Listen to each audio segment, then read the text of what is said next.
Let's do a couple of openings. You do it. Well, you better say something. Okay. Mm. Well, I think you should say, welcome to Ricky Gervais show on, or whatever, podcast. I'm not on this, am I? Yeah. What am I doing here? Well, just saying hello. Hello? No! Let us do the introductions. We're doing 2 introductions in the 2 shows. Fuck me. The Ricky Gervais Show on Guardian Unlimited.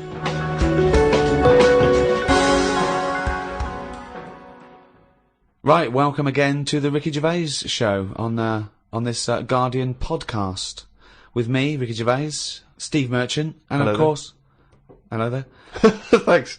and of course our producer Carl Pilkington. Right. Carl, can I ask you a question? Go on. I know this is what a lot of the fans are already wondering. Is there going to be some monkey news today? There's got to be, Of course there is. Yeah? yeah. That's All right. the question. Well, I'm worried because maybe this will steal your thunder. But Sarah Greer has emailed this in, once again, emailed to podcast@rickygervais.com. Chimp mauling under investigation.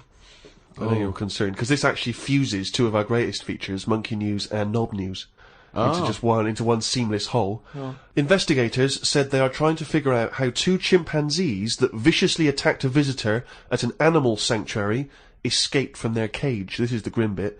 The chimps chewed off a man's nose and severely mauled his genitals and limbs. Why did they go for his genitals? Both of them did as well. Eh? Both of them. Did you say 2 chimps? No, you're right, yeah, it was chimpanzees too. Yeah. I don't know if See, both which of them one went, did it? they just saw it there dangling away and they You just go went, for the nose? Yeah. I go for his bollocks. And Now, then what accent have they got there? I those don't chimps? know. Were they kind of New York gangster chimps? They're like soprano chimps. What happened to them anyway? What happened to what? The 2 guilty monkeys. Well, unfortunately, they were shot dead by the authorities. You see, that annoys me a bit. I know, but again, What are you talking about? They're attacking people's gonads! I know, but they were happy in an African jungle a couple of years ago. That's what they do, isn't it? That is what they do. That's what animals do. Animals fight. Do you remember when that bloke? So what are you supposed to do? You're supposed to let them just wander off into the local mall and maybe savage some young children? Or a bucket with a face paint on it? No, all I'm saying is you don't shoot them for doing what's natural to them. They Yes, didn't you want to. do. Why? If anything attacks anyone's balls... No, and but why bollocks, is you it- attack 'em. No. Maybe they were shot during it. You're allowed to shoot something that's doing something. But if were they executed or were they shot in the attack? No, it says he shot them. Well, he shot them to death. I'm assuming he shot them to death as they were legging it off. But why aren't they just sort of tranquilised? Where was Why this? have Was I this in been a zoo? accused like it was my fault? Just because I happen to be reading Sarah Greer, who emailed it in, the one who should be getting a It bollocking. just annoys me how one way it's kind of like, you know, we're trying to save the pandas, and then the next day someone's shooting them or whatever. I know it's not a panda, but all I'm saying So is it's double therefore the whole standards. argument falls apart, but go on. No, but what I'm saying is, what would happen? I've talked about this before, about St. George killed the last dragon, right? No, it didn't exist. It's the same thing though. No, there's never been any dragons. No. It's a mythical creature. Well, you don't By know mythical, that. it means we made this up, like the unicorn. Well, I don't even understand. What was your point about the dragon? What's that got to do with because this? I'm saying out, like, why is it alright to be going around, going mental with a gun, shooting all the monkeys and killing them? Because one day we're going to run out. What are you talking about? How have you extrapolated from this one incident of a couple of testy, happy That's what monkeys? I'm saying. That's what I'm saying. One incident. They only did it once. They've got a But bullet they're in not their head. shooting around and making them extinct, are they? If they carry on like that, they will. But Well, it's up to the monkeys to stop attacking people's private parts. It's But that's got got to be a give and take here, No, I'm come sorry. on. That monkey doesn't know why it's in a cage. It's not going, oh, this is for my own good. It's like, even if it's animal husbandry, they're not sitting there going, well, I'll tell you what, let's stay here, because it's, you know, they're trying to do a nice little breeding programme here. Or we could get out and do what we do best, run amok, eat some bollocks, right, and have a good time. Right? They don't know what they're doing. They don't, and Carl's right, the poor little bastards get a bullet in the head. For what? And I'm saying, if they're attacking a human, shoot them to stop them, that's fine, okay? But if they're running away and they're, you know, don't shoot them in the back like a coward. This was an animal sanctuary, though. So presumably they had quite a cushy time there, because most of the ones I've visited, they've always got it easy. They're But you hanging around don't- on tyres, they got comfy chairs, they're wanking, they're going berserk, they're loving it. So you know, you say that I think I don't know. I just think there was something nasty. There was something a bit warped in these monkeys. I mean, But hang on a minute. You've just answered your own question there. You said they're in a sanctuary, so they haven't had a good upbringing. So they're going to be a bit more like madder than other monkeys, aren't they? Because that's where the ill ones go, isn't it? Sorry, what do you understand by sanctuary? Well, I've been to one for seals. It's not like a borstal. Yeah, exactly. He thinks it's a borstal. He thinks like that, scum. Yeah, like they did some bad stuff in the jungle, and they had a little monkey court, and they went, send him to borstal. So, well, what is it then? No, it's a monkey sanctuary where it like a haven. Well, it's not a haven, is it? They've got a bullet in the head. The Ricky Gervais Show on Guardian Unlimited. Talking of eating knobs, Yeah. Gilly Goulden. Now What's she been up to? Well, you saw her in I'm a Celebrity, Get Me Out of Here. I haven't been watching it. She popped a little kangaroo knob in the mouth, chewed it up. What, she just found swallowed it? Did she line around? No, it was one of the things that she had to Oh, it was eat. one of the challenges. Carol Thatcher, you know, a daughter of one of our leaders. Sure. She popped a couple of bollocks in the mouth, Oh. chewed them up, swallowed them. Oh. And Gilly Goulden, there was a kangaroo penis there, dried. She couldn't even get. It was so tough, she couldn't even get through it. And then she, eventually, she eats What was it, it. like a pepperoni? Yeah, and she took. What do you think of that, Carl? What, eating that sort of stuff? Yeah, I watch it. I like those little trial bits, right? yeah. But what I don't think people realise is, right, it is hard eating a little kangaroo knob. Right? Really? How do you know? No, it's just, you know, you think about it and you go, oh, I couldn't do that, right? But what they never mention on the TV programme, which I think takes it to the next level, right, they're eating that at like 7:30 in the morning. Sure. Right. Which for is breakfast. worse, innit? Yeah. Do you know what I mean? If I was there and Ant and Dec said, right, Carl, eat the knob, I'd go, hang on a minute, give us a few hours, let me get some rice and that on my belly, and just sort of fill me up a little bit more. I'll pop back at about 6:30 this evening, Right. have it ready. And I'd be happier then. It's just that thing of, you know, You you've been don't asleep. want to eat. You don't eat animal genitals on an empty stomach. So what are you saying? You could I'm saying like I could eat a knob at night, but just cut that there. We'll loop that. If any DJs are listening, just take that quote. I could eat a knob at night by Carl Pilkington. Maybe do a dance remix. Yeah, Just I think maybe you're sort of a house producer and you could maybe get some kind of high energy beat going, and then we could just send that out to some of the gay clubs. I'm sure Yeah. it'd be really popular. Please, anyone send us, you know, that looped with a nice little, you know, funky house beat. Carl Pilkington saying I could eat a knob at night. no, but That's do go you on. know what I mean though? By that. Not really. Well, okay then, right. Okay. Now, I couldn't do it. I could not do it. I couldn't pop a kangaroo testicle in my mouth and chew it. It was disgusting to watch. She was eating witchetty grubs. I mean, good on them because they were doing it. But then again, I think, well, they wanted to go in there. They knew they were up for it. So on the one hand, I think, is that admirable and is that showing sort of like good British metal, or is it, you know, I'll do anything to get on telly for a week? I don't know. You know what I mean? I don't. Where does it stop? You know, I thought Rebecca Lewis went too far when she gave the little pig a tug, but at least she knew where to stop. Yeah. She didn't, you know. well, I think Jenny it's Gould- obvious when you have to stop. yeah, but you The know, pig tells you that. to you know, to pop the Also, again, where's the kangaroo hopping around without a cock? I'll tell you, here's another question, right? Bit of a spin-off with animals and that. Have you ever, right, Steve, killed a fly? Probably, yes. Right? Well, I was watching David Attenborough, right? He makes his money out of flies and that, doesn't he? Do you think he's ever killed one, or does he go, well, I can't kill that fly or that spider, because that's how I make my money? I don't know what the question is. I don't know what this question. Like my mum, right? She said if a fly is knocking about the house, she never kills it. She always catches it and puts it out and that. And she said she'd never kill Who is one. she, Mr. Miyagi? What do you mean she catches it? How does she catch with it? a pair of chopsticks. No, she.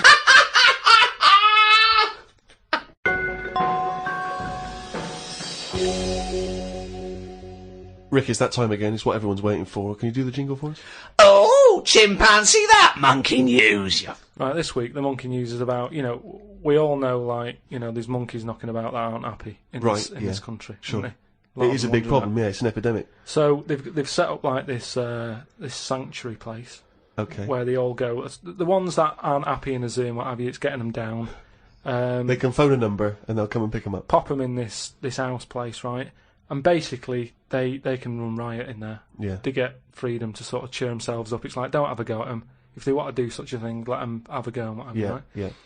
there's 3 people running this place, right? And one of them... Sorry, where is this place for wayward chimps who don't like the zoo? What are you talking about? A house where they can do what they want? I'm not sure where it is. That's a surprise. Go on. But there's this place anyway. It doesn't matter where it is, does it? At the end of the day, I'm just telling you what the problem is. We haven't got to the problem bit yet. Go on. I'm just building up to it, right? So these monkeys, big house and that, PlayStation, anything they want. gym, all that lot. Swimming. Jim. So anyway, I'll cut to the chase. Whatever. One of them wanted to mess about with the woman's breasts. Right? Which woman's breasts? The woman who works there. Right. Right. And she was like, right, pack it in, we've all had a bit of fun. You've been in the gym and everything. She obviously, got a bit excited and that. He was fired up and that, ready for some more action and that. He's trying to have a go on this woman's breast, right? She was like, Have a go. She was like, no, you're not doing that. Pack it in and all that. The boss who's running the place was like, come on, let him have a go. No. Right, you're talking shit. I'm telling you what, I know sometimes I step over the mark and they made Right, up. This... so where is this place where... Well, 1, where is this house where chimps are allowed to do what they want? And 2, where is this place where one of the bosses, one of the human bosses, suggests to the other one, oh, and if the chimp wants to play with your tits, love, let the chimp play with his tits. I've said before, Rick, will you please stop interrupting No, Miss but listen, News? it's alright, Steve, because what I'll do, I'll bring the link and you can put the link on the website and people can have a look at the proper story. I'm just giving it them in a headline form here. They can read the full thing. No, you've only read the headline form. I haven't read it. I sort of read like the first. It was paragraph. probably monkey feels a right tit, and you've extrapolated all this from that. So anyway, right? So he's there, and he's, so the boss says, "Yeah, you can have a group." The boss is saying, "Let him have a go." Come on, Rita. If monkey wants to play with nipples, let him. So she's like, "I'm not happy with this," and he's going, "Come on, you know the rules here. We've got to cheer these monkeys up." This is absolute. We valued it. Actually, no, and in the end, because she didn't allow it to happen, the fella bloke sacked her, got someone else in. This isn't made up. I will put the link on the website and everyone can have a look at it. But basically... I want to see the advert he put in the Guardian media page. I love that. Woman wanted to let chimp feel tits whenever it wants. Well, it's all up there. You're talking absolute shit again. Well, we'll see. That is no way that happened. The Ricky Gervais Show on Guardian Unlimited. Do you know the other week when I came up with, like, a different idea of how we can sort of make the world run and that? Can we just have a quick recap of that? Because I seem to remember it was a load of old arse. It was ridiculous. It was he was saying that the world is overpopulated, so the system would be where people were living too long and stuff. So what happens is people live till 78. I don't know how you can enforce that, right? Yeah. But when they die, they've got a little baby in their stomach, like a pip in an apple, that then carries on when they die. Right. It wasn't a theory. It wasn't an idea. It was the ramblings of a mental case. You're saying it's stupid, but someone's emailed in and said, "Oh yeah, that's pretty good." Good Yeah, place. and okay, I'm asking you again. Was the letter written in shit? But anyway, listen, right. Did it say the mental home, Mars? I've been thinking about it, right, and if we can't do that, right, if that's a no to that, right. Well, it's not a question of whether we can do it or not. Just saying, if that's a no, right, I've been thinking. It is a about, no. This is no, going to be because brilliant. there's a lot of weird. I mean, you could win the Nobel Prize for this. But listen, there is a lot of ways, isn't there, in the world that some creatures and that go about sort of moving on. If you know what I mean. Evolution, you mean? Yeah, there's a lot of, like, on that David Attenborough programme that he's doing at the moment, he's always showing you little insects and what they've got to do, and there was one about a wasp, right, that had to fly about, right, for ages, looking out for a certain type of spider, right? It lays its egg in the When spider. I saw it, it whizzes down, Yeah. right? It lands on its back, so that he's got to get that right? It lands on it. I don't think the spider's up for anything. That isn't even aware of this is how things move about. He's not going, I've got to look out for a wasp. So all this is like, it's got to be perfect timing. So this wasp dived down, right, sat on the back of this spider, it injects it or something with a maggot or something, right? And then that maggot then lives off the spider for a bit. The spider knows it's got a maggot in it. No, it doesn't. It does. No, it doesn't. And it's making a web for it. It goes, I've got something to look after here now. I've got responsibilities. It makes a web, right? It sort of reverses into it and puts the maggot on the web. The maggot sort of clings onto the web. Spider's there. Maggot eats the spider, and then it moves on. if I came up with that idea for like a method, you'd say that's never going to happen. No, wait, Carl! It's not the fact that you came up with the idea, right, for an old lady dying at 78 with a baby growing in her that then lives on. It's nonsense. It's no idea. It's how can it be enforced? It's like, so even if scientists thought that was the best idea in the world, how would they enforce it? What I'm Who's saying going to go, that's a good idea, we've never thought of that. Yes, but what I'm saying Get in is, Elsie. Who told the wasp to look out for that spider, to go on its back, to do, you know... What do you We've mean, who told explained the this wasp? before to It's you. evolution, it's natural selection. Yeah, but I can understand, you know, we've chatted about it before about giraffes having a long neck, but you're talking about a wasp and a spider who... That's because as far as you're I'm attributing thought and will behind their behaviour. Behaviour in humans is linked with a free will. Yeah, but most of what we do, say like how we have a kid at the moment, you don't just jump on the back of a woman and go, there you go, love, and then a baby pops out. You do if you come from Bristol. No, what I'm saying is, right, it's all, you build up to it, don't you? You have that bit of a chat and you go, right, how's it going? Yeah, and you get on and that, and then a little baby will come out. This is the most... Wait. Well, I'm going to go back to the dating procedure there. You have a chat, you go, alright, and then a little baby comes out. That's extraordinary. This is amazing. No, I'm Man alive. This I tell is you- incredible. I tell you, two-bit radio's gain was secondary school's loss. It really What was. I'm saying is... This is my first Pilgrim book. Wow. Unbelievable. What I mean is, we all get on. What I'm saying is, at what point is a wasp ever going to have a chat with a spider or meet up with it? I don't even understand where we are now in this At conversation. what point is a wasp going to ever have a chat with a spider? What world do you live in? What's in your head? No, but... I can't believe it. Carl, what point is a wasp ever going to have a chat with a spider? So in some kind of weird insect nightclub, these wasps and these maggots are meeting, they're getting on. Is that how you're imagining no, it? but that's what I'm saying to you. What No, are the but- odds on that actually happening? But listen.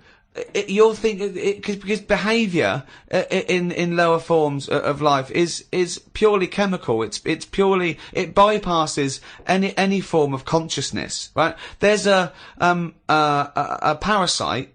That's like a flatworm, a platyhelminth, or it might be a nematode. It's some sort of invertebrate. off. Yeah. That it lays its egg. The beginning of its cycle is in a stickleback. Okay, and it literally has to change the stickleback's behaviour. Okay, because it has to get into a warm-blooded animal to complete its cycle. So what it does is, this parasite makes the stickleback not flee from the shadow of a heron.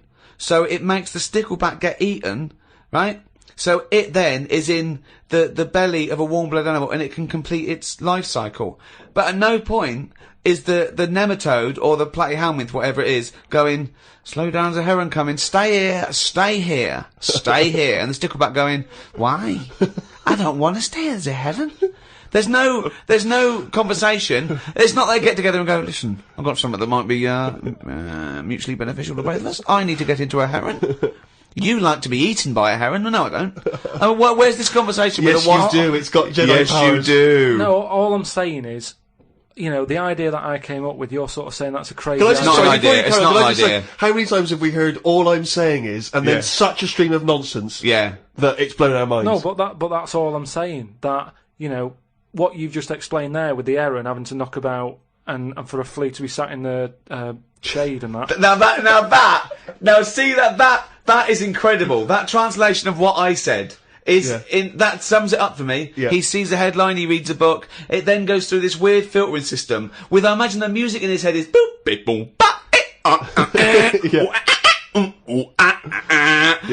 discordant piano. Like I think the noise in Carl's head is like a fax machine, if you've ever got that up full volume. I think it's like a Czechoslovakian cartoon from 1963. Yeah. You know what I mean? Like, noises like, woks being hit. Yeah. And, pianos anyway. just being hit by elbow. He's the only person you can give him a body of information, and he strips away the facts. But the way he said that, I talked about, clearly talked about some sort of parasite in a stickleback that makes its behaviour change so it doesn't flee the heron's shadow. He said, so there's an heron with a flea who doesn't like the shade. How did it come up? I mean, It doesn't matter, forget that, right? But What's anyway, your theory? What's your theory? What I'm saying is I've come up with something else that I want to run by you then. Go on right? then. So you've sort of boo-booed the idea. Boo-booed. We've boo-booed it. We have boo-booed it. He shows a completely different bear. It was originally Poo-Poo the bear, but now it's Boo-Boo the bear. Brilliant. So you've said no to, the old woman having a kid, right, Yeah. before she dies. What about if we do it the other way, right? Ah. Go on. Somehow, I don't know how A yet. kid has an old lady? That's what it's going to be, isn't it? A child gives birth to an old man. No. Right. What I'm saying is, right, Go on. work the other way round. Come on then. So if somehow we can inject something in like a body that's just died, right? Listen to this. Imagine this is notes. So- when he hands it into the Nobel people, Yeah. and they go, if there's a way that we can inject something, they go, well, what? Well, I don't know the chemical formula, but something HO2. Right. So anyway, so you inject it in the temple. He's narrowed it down to the temple. Well, that's Fine. right. Yes, we inject something. So you inject it in. What are you? Who are you injecting? This old woman who's she's been ill and that she died. So she's dead. So Yeah, we're bringing old people back to life. Okay, fine. That's step one. We just got to sort that out first. But fine, we'll crack that. Go on, next. So we've brought people back from the dead. Fine.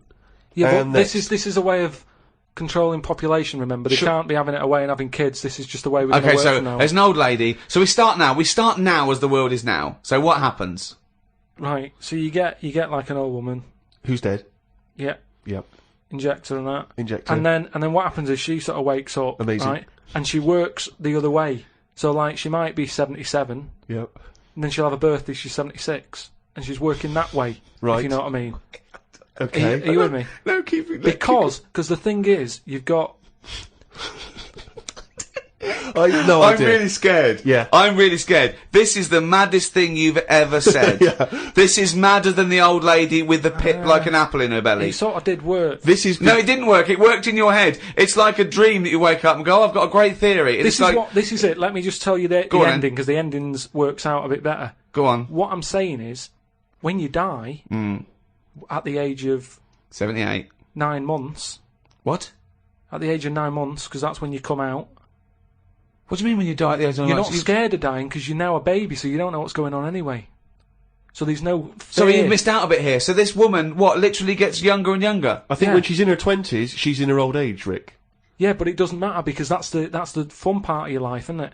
When you're 20 and you've got all your energy and that. So before you die, you're actually having a good life rather than it being the other way around. But does she do different stuff than she did on the way up? Because she's already lived 78 years, hasn't she? Don't forget. She was a baby once, and she grew to 78 years. Then someone stuck a needle in her head and said, right, back you go. No, but forget all that bit. Oh, forget all that bit. How do we okay. forget that bit? What I'm saying So is... she died and she doesn't remember all her, this is a new life, is it? Let me just leave you with this. Right, you're talking shit. Explain yourself. What I'm saying is, old people are scared of dying. When they're 77, they're going, oh, what's going to happen to me? Little injection in the head. When it's a baby, when it's like 1, and everybody around it's going, yeah, it's going to die soon and that. Baby hasn't got a clue, it's happy. It's playing about with its rattle or whatever. So it loses all its memories. That's it. And then what happens? So when does it die? When it gets to 0? When it's 0 days old, it goes Yeah, through. it just dies. People know, it's almost like a countdown. So the family's aware of it. But aren't the family getting younger as well? What's happened to the family? Forget it then, we'll leave it as it is. No, leave it as it is, shall we? Shall we? Can we all agree on that, guys? Now, should we agree to leave it as it is? Is that all right? Because I don't want to hear any more from the diaries of Charles Manson. No, it's. I mean, you're a fucking maniac. If you're a maniac and you'd like to get in touch, then please email us at podcast@rickygervais.com.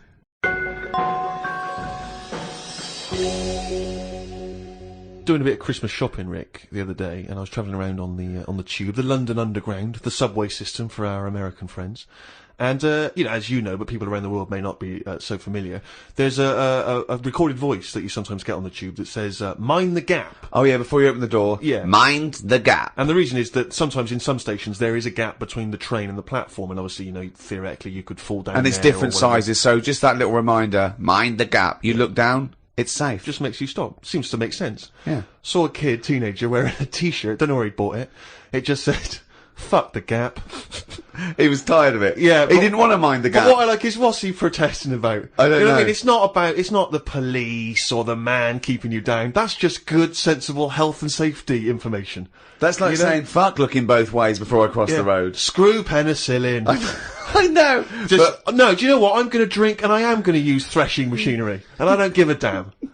I love that about teenagers, that kind of, screw you sort of mentality, but it's kind of blind, isn't it? It just, anything's a target, anything's valid. When I was a teenager, I think maybe 17, I had a t-shirt. I was rallying against just stuff, really. It was slightly more abstract than the gap. I wasn't specifically against the gap. It just said bullshit. Just in general, bullshit. You were raging against the machine. I would just go, yeah, people say, hey, what are you, I just open I go, bullshit, alright? Just bullshit. But I assume that these forms of protest have never made any dent in anything in the world. Because I remember when there was all these protests against the war, a couple of months back, and there was one guy, so there was a huge march in London, as you know, and they did these all around the world, didn't they? But there was thousands of people in London. There was one guy, he was riding around on a 3-wheeled bike, wearing a jester's hat, blowing a horn. That was his form of protest against the war. Was it like, what sort of horn was it? It was one of those sort of hunting horns. Well, he was showing him, he was saying, this is what I believe. Yeah. And if that doesn't change people's opinions, I don't know what will. But I like the idea of Bush, just about to invade Iraq, and just the news comes through from his chief of staff. And Bush goes, George. What is it? What? No, listen, seriously, we've got some information coming in from London. Go on. I know you're thinking of invading Iraq. Definitely, but, yeah, why? Well, let's just think about it, because there's Go a on. guy riding around on a 3-wheeled bike. Oh. He's not got the regular 2, he's gone for 3 wheels. So, Okay, well listen, what's he wearing? I don't want to tell you what he's wearing, What's he wearing on his head? Just he's tell just me. wearing, he's wearing a jester's hat. So- Okay, no, well, calm down, it's not that bad. It's not gonna change my opinion about... He's blowing a horn. Okay, get the troops out. Get the troops out now.